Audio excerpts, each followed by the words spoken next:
Welcome to educated India. ये coaching centre स्थान रमना गढ़वा जिला झारखंड राज्य में है, जिसके उस स्थापक रवि सर हैं। आज हम इनसे वार्तालाप करेंगे कि इस कोचिंग सेंटर को इस स्थान पर खोलने का उनका उद्देश्य क्या है। Welcome to Ravi sir. जी सर, आप दिल्ली में कोचिंग चलाते थे, वहाँ कोचिंग छोड़ने का कारण आपका क्या है?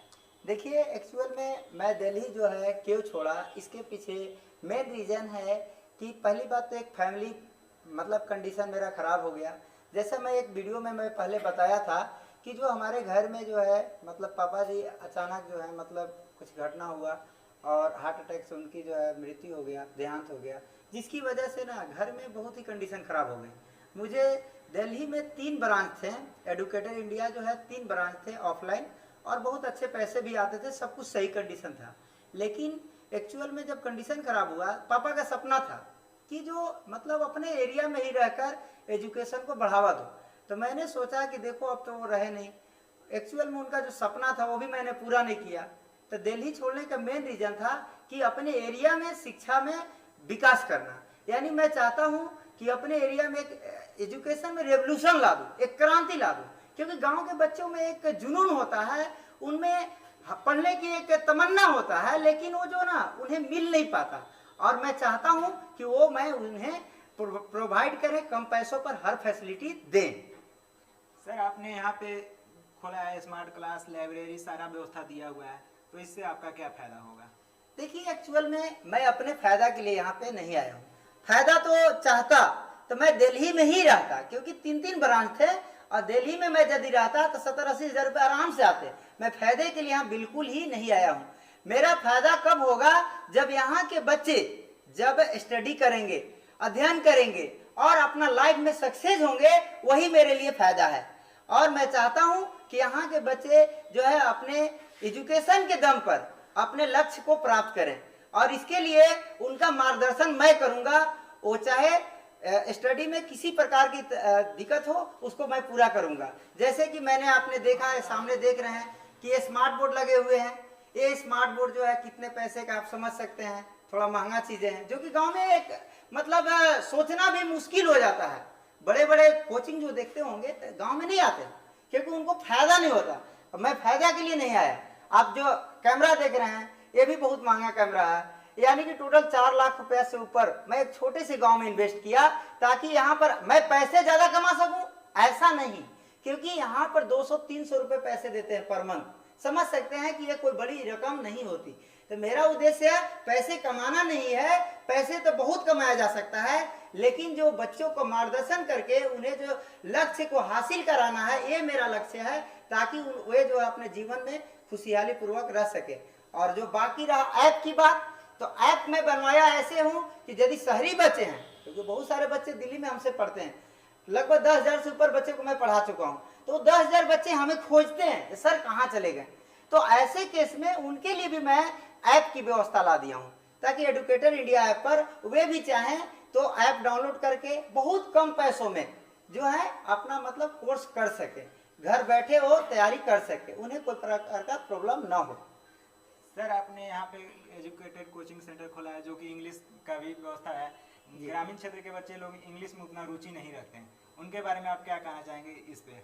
देखिए, एक बात होता है कि यदि ग्रामीण क्षेत्र में बच्चे मतलब इंग्लिश में रुचि नहीं रखते, अच्छा बता सकते हैं कि ग्रामीण क्षेत्र में जो पढ़ाने वाला होता है, क्या वो शहरी होता है? नहीं। शहर का कोई टीचर गांव में लाके पढ़ाता है? नहीं, वो गांव का ही टीचर होता है। यानी कि उनको ना वो खुद इंग्लिश सीखे नहीं। रियलिटी यही है कि वो इंग्लिश जानते नहीं, वो जो चीजें सीखे वही सिखाते हैं। तो बच्चे में रुचि कहाँ से आएगा? यानी कि बच्चे में रुचि नहीं आता, कारण कि उन्हें कोई सिखाने वाला नहीं है। यानी एक सिखाने वाला यदि मिल जाए तो उन्हें रुचि आ जाएगा। यदि मैं दिल्ली में रहा, दिल्ली में बच्चे को पढ़ाया, इंग्लिश सिखाया, तो मेरा एक अच्छा एक्सपीरियंस है, और वो एक्सपीरियंस को गांव के बच्चे को मैं सिखा सकता हूं, उन्हें भी एक अच्छा प्लेटफॉर्म दे करके उन्हें जो है आगे बढ़ा सकता हूं। यानी वे भी जो है प्रगति कर सकते हैं। और ये अभी हम अपने गांव की बात कर सकता हूं, मैं 10 दिन से लगभग अपने छोटे से गांव में पढ़ा रहा हूं। वहां पर देख रहा हूं कि छोटे छोटे बच्चे बहुत सारे आए हुए हैं। अब उन लोगों को देखता हूं ना कि मैं पहले आए थे बैठने नहीं आता था, डिसिप्लिन नहीं था, ऐसे फटा पुराना कपड़ा पहन के आते थे। मैंने पहली बात यही सिखाया कि बेटा देखो अच्छा कपड़ा पहन के आना है यहाँ पे, ठीक है, अच्छे कपड़े नहीं पहन के आओ तो भगा देंगे यहाँ से। तो उनको एक डर बना कि नहीं सर जो बोले अच्छे कपड़े पहनने के लिए बोले, वो अच्छे कपड़े पहन के आने लगे। दूसरे दिन से मैं उन्हें इंग्लिश में कुछ कुछ छोटे छोटे जो है टर्म बताया और वो टर्म जो है यूज करने लगे बच्चे। और अब देखिए डेली जाते जाते हैं ना गुड मॉर्निंग गुड आफ्टरनून बोलना चालू कर दिए। और अब यहाँ तक कि जैसे माय विलेज पर ऐसे बोलो, डिबेट करो, क्लास में बच्चे डिबेट करने लगे। ये 10 दिन का परिणाम है, आपको मैं वीडियो पर भी दिखाऊंगा कुछ दिन में, ताकि वो बच्चे ना, अब बताइए तो छोटे से गांव के बच्चे होते हैं मन के सच्चे, ठीक ना, जो भगवान के भी लगते हैं अच्छे, यानी उन्हें बस सिखाने वाला चाहिए। यदि कोई सिखाने वाला मिल जाए तो वे जरूर सीख सकते हैं इंग्लिश। सर आप यहाँ पे स्मार्ट बोर्ड पे अंग्रेजी माध्यम के व्यवस्था से पढ़ाते हैं, उससे बच्चों को लाभ होगा या नहीं? बिल्कुल लाभ होगा। एक्चुअल में जैसे सिंपल सी बात है, बच्चे को मान लीजिए ये स्मार्ट बोर्ड ना माने छोटा बोर्ड पर पढ़ा रहे हैं, तो समझाने का जो तरीका होता है ना, जैसे मान ली लिख दिए तो बच्चे को बोरिंग लगने लगता है। और यदि हम उसी चीज को पिक्चर दिखा दें, ठीक ना, अब पिक्चर दिखा के समझाएं तो माइंड में सेट हो जाता है। जैसे सिंपल सी बात है, मान लो हमने कह दिया कि रेडियो का खोज किसने किया, तो आपको मैंने बता दिया कि रेडियो का खोज मान लो कोई साइंटिस्ट है उसका नाम बता दिया, तो आप भूल सकते हैं। लेकिन मैंने मान लिया यहाँ रेडियो दिखा दिया, रेडियो दिखा के उसको मैं एक्सप्लेन कर दिया, ठीक ना, तो रेडियो है, देखो रेडियो दादाजी बजा रहे हैं और रेडियो नहीं बज रहा है तो मैंने मारा कोनी से, मार कोनी, यानी मार कोनी, नहीं चला तो मार कोनी। मैंने देखिए पिक्चर भी दिखाया, एक्सप्रेशन भी दिखाया, मार कोनी, मार कोनी, मार्कोनी ने खोज किया रेडियो का। बच्चे को याद होगा कि नहीं होगा? यानी बच्चे को आराम से याद हो जाएगा। यानी ये पिक्चर प्लस में एक्सप्रेशन, यानी कि दोनों चीजों से बच्चे जो है हर चीज को याद कर सकते हैं, उन्हें रटने की कोई जरूरत नहीं पड़ेगी। सर यहाँ पे कोचिंग खोलने का आपके ज्यादा से ज्यादा लक्ष्य क्या होगा?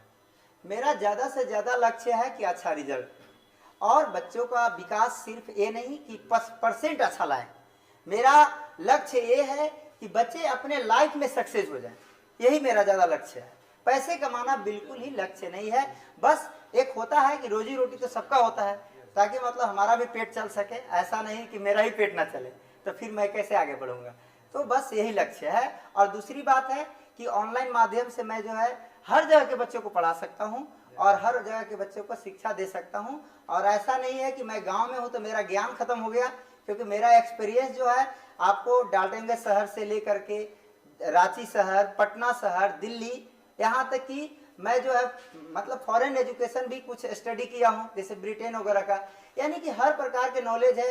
यूपीएससी एस्पायरेंट हूँ, यूपीएससी की तैयारी किया हूँ। यानी कि आप सोच सकते हैं कि हर प्रकार का नॉलेज है। गांव में जरूर हूँ, लेकिन गांव में हम बेहतर कर सकता हूँ। गांव में जो है सुख सुविधाएं बच्चे के साथ जो शेयर करके उन्हें, बच्चों को जो है हर प्रकार के तकलीफ को जो है मतलब अपने समझ करके उन्हें मैं एक अच्छा सर्विस दे सकता हूँ। धन्यवाद। ठीक है।